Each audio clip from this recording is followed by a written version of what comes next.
Hi, Dave Akins here with Savvy Optics, and we're making a series of videos that kind of walk people through the software interface for the Savvy Inspector.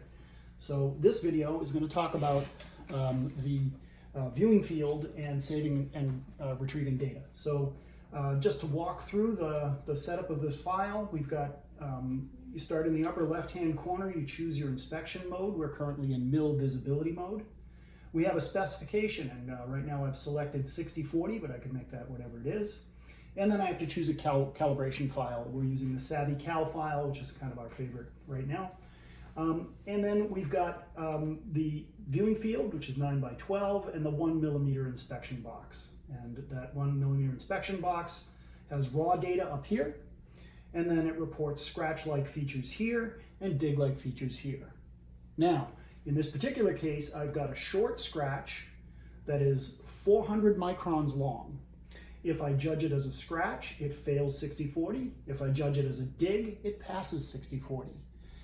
So is it a scratch or a dig? Well, different companies would judge this feature differently. And so it may be necessary to record this and have an engineer come by and take a look at it later.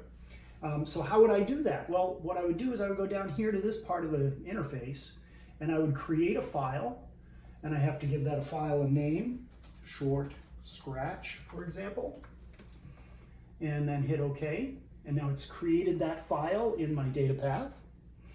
And then I'm going to go ahead and hit Save Data, but I can write a little message to myself here. Is this a scratch or a dig, for example? And then hit Save Data. And it's going to grab an image of this. Now, I don't know exactly what it is, so I'm going to go ahead and just make it a square. And so I've now documented that imperfection. I can close that file.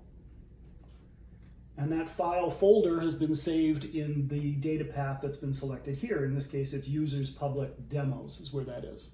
So we can go find that file. We can just go over here, go to desktop. I've got a shortcut going to to that folder.